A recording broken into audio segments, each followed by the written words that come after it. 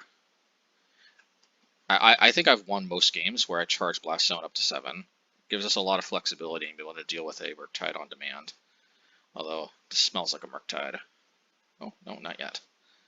Man, drawing a random relic to clear out this massive graveyard could be fun. Oh, man.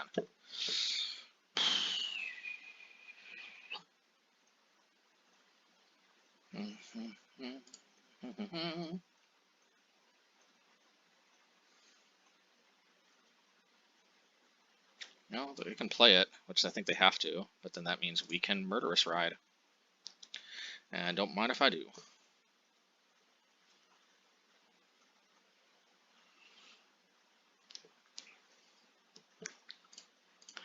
Let's bring a swift end to the murky murk. La la la la la la. La la la la la la la la la. You know what? Let's get some Bugbearing in here too while we can. Why not? It's not every day that we get a free token as such.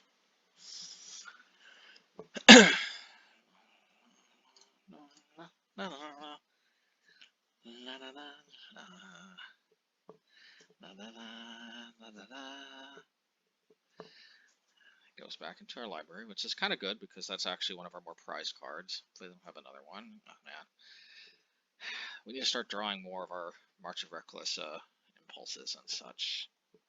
Man, they're just drawing all of these.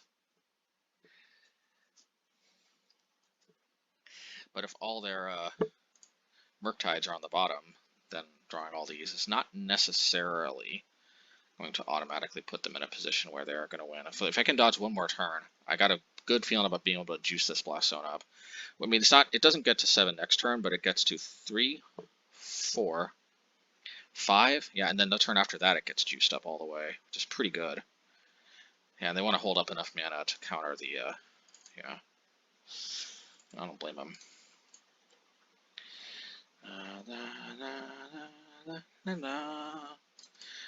La la la la la la la la la la.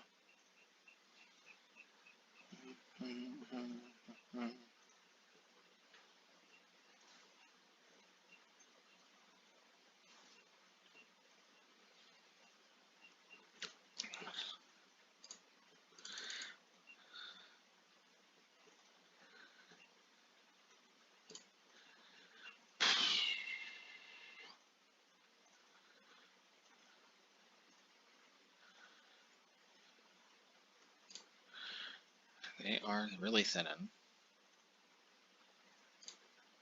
Thinning, thinning, thinning. Thinning, thinning, thinning.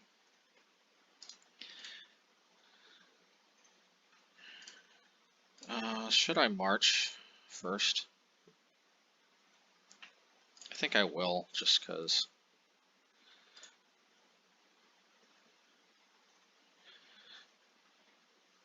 Just because it's a clean pump here.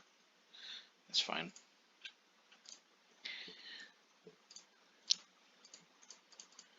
Alright. Let's see. IT.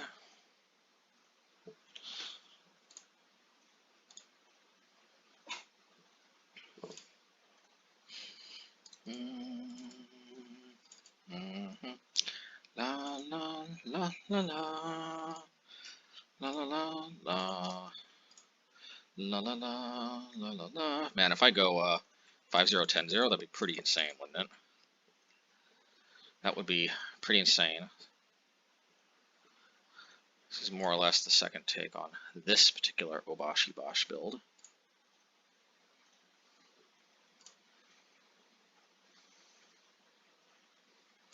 Now, this is definitely going to get countered, but that could end up working out for us in the long run. Maybe I'll try to block with Bugbear too.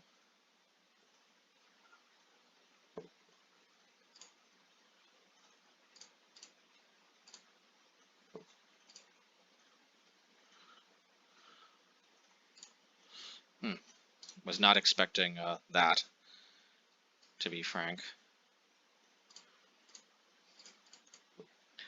Not expecting to actually have that resolve. La la la la la la la la la la la la la la la la.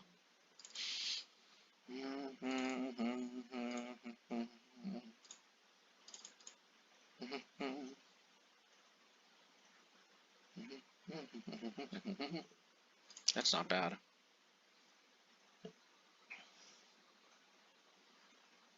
Yeah, I'll live with it. Yeah, not bad. 1, 2, 3, 4, 5. Yeah, I like it. I'm definitely gonna flash back because I'm pretty sure whatever they got left in their hand. I don't know. I don't know.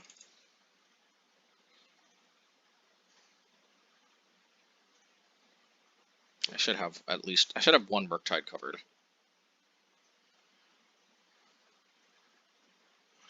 Beyond one Murktide, I don't know, but I should have one Murktide covered.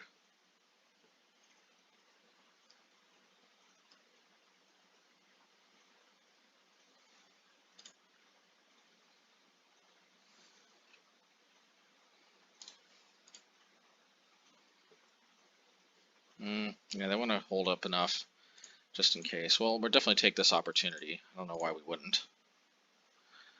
It is, in fact, 7 mana. Just double checking. See if we draw, like, a bolt or something. I don't know. That is interesting.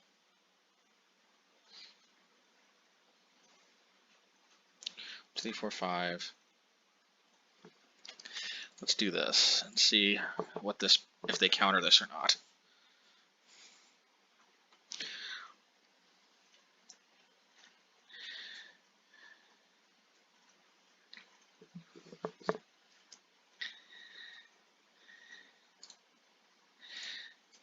I think I can tank one. How many lightning bolts did they use? What if they use triple lightning bolt on me? How many lightning bolts did they exile? 0. That's not good. No, 2 lightning bolts. 3 lightning bolts. Okay. So I think from where we're at, we can easily tank one of their attacks, which I think we will. Then we'll end a turn Blast Zone, Seasoned Pyromancer, and I think we'll be in a pretty good spot from there.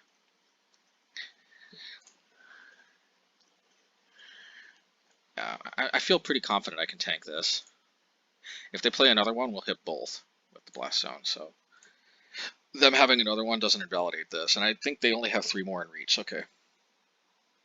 Hopefully they don't surprise us with like Otawara on the Murktide, which isn't as good as it seems because we do have Relic. Let's not forget. Okay. And I just realized there's a flaw in this strategy. Okay, folks, there's a flaw. What if they steal the Relic? Dang it, man. That would suck. Because of that, I think I'm just going to stomp. I can't risk them stealing the Relic. That'd be a little too extremely bad.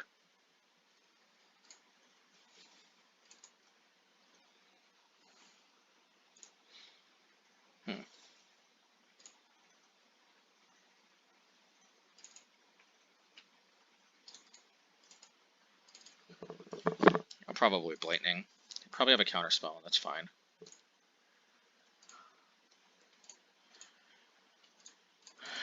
Alrighty. And I do have enough to flashback and crack Relic. Oh, well, it actually went through. You know, not gonna lie, I was not expecting that.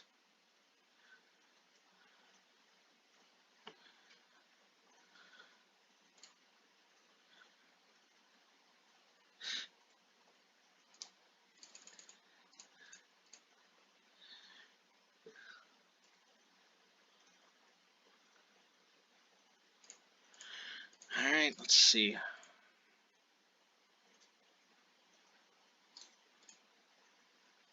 I guess the flaw here is, I mean, you know, whatever. They could have just done that on their upkeep. They got enough mana to work with. Doesn't really matter. 4/4 Murktide, 5/5 Murktide could lead to problems. But if they don't have a counterspell, I am technically threatening lethal. And I think, actually, I think we got it, because look what happens. I can attack with Bugbear. Watch. I can attack with Bugbear, and if they have an answer here, if they have an answer to Bugbear, then they won't have a counterspell for Stomp. What's it called? Kozilek's Return would be the absolute worst. Kozilek's Return would be heck on wheels. But I guess I could finish off Murktide if they had Kozilek's Return. At least Stomp. If they deal 2 damage to their own card and then Stomp, and I think that's GG. Amazing. I don't think we've ever grinded so well against Murktide. I wonder if Rakdos actually, man. What if Rakdos is adds a lot of power here? I guess that is a possibility if you think about it, right? That is a possibility.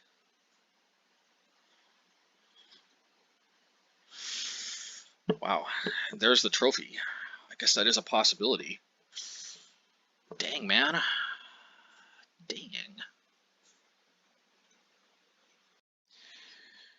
Well, post-league wrap-up. Oh my goodness. Well, we not only got the 5-0, we got the 5-0, 10-0. Well, hey, if this doesn't indicate we might be onto something, I don't know what does. You know, I think this goes to show there might be something to, you know, I usually don't splash colors. I don't know if y'all can tell, but I don't usually splash colors. Obviously I do sometimes, obviously. But I usually don't. And here's the thing, when I do splash colors, I like to keep it pretty minimal. I like to make my splashes pretty light. If most of my deck is one color, the worst case scenario, if I'm mana screwed, I'm usually not cut off from casting that many spells anyway. And on top of that, it keeps the deck focused on what another color is usually good at, with a little bit of splashing for what another color can supplement and bring to the table. And boy, oh boy, it seems like. So yeah, and really, Murderous Rider is a nice little supplemental addition. I don't know if it's super duper necessary, but it is nice.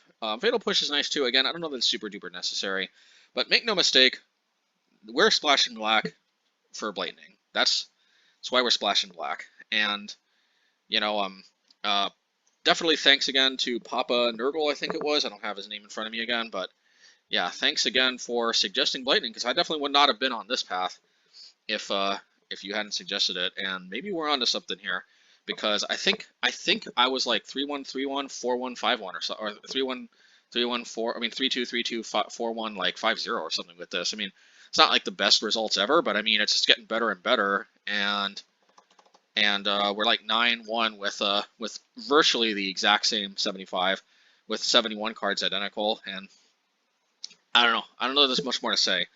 Other than that, I was impressed with Blightning. I thought Blightning was amazing.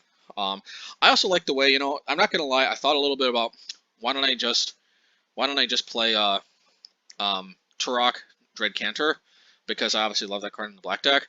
But then when I realized that maybe I want to switch to the Obosh build, everything kind of clicked, because that is a great reason to be playing Blightning instead of Turok, because obviously Blightning synergizes with Obosh, Turok doesn't. On top of that, Blightning is also an easier splash. You don't need 3 black, you only need 1 black, and 1 red is trivial with this many red sources. I don't know what to say, folks. I don't know what to say, but honestly, the 4-1 that I went before this one, where basically the Fatal Push was just an Inquisition, felt really solid too. Didn't run against any Hammer Time, but with Fatal Push in the mix, I don't, and especially with Blast Zones, you know, too, and I don't feel like I'm going to be too threatened by Hammer Time anymore. I think Fatal Push definitely helps a lot to make sure I don't get cheesed by you know, by quick double hammers.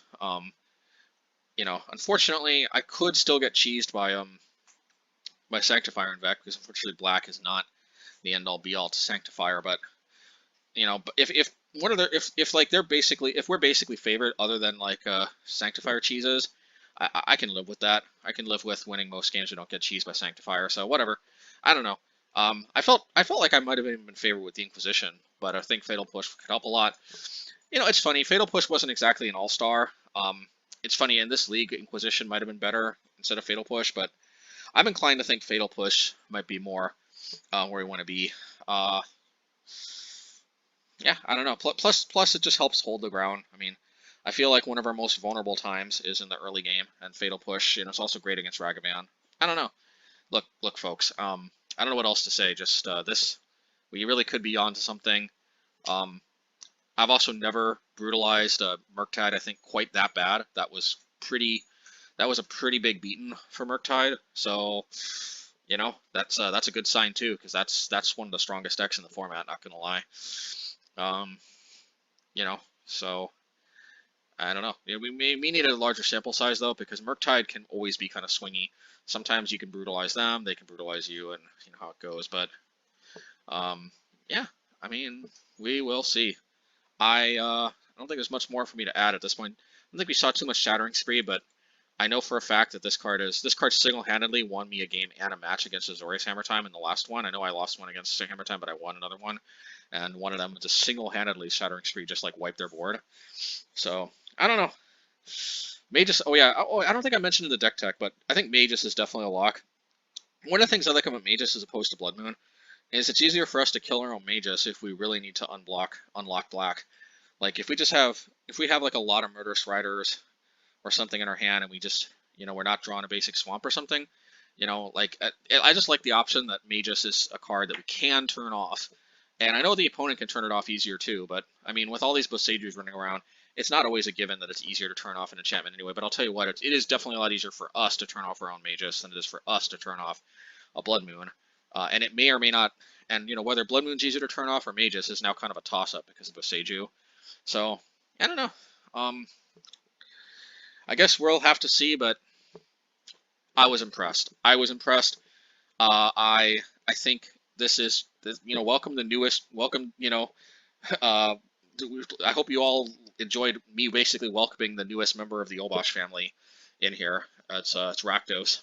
Who would have thought? Who would have thought? I tested Boros, and you know, Boros is okay, but who would have thought Rakdos would be a splash that would be that could really be nice. All right. Anyway, take care, everybody. But I definitely I've had a great time. Take care.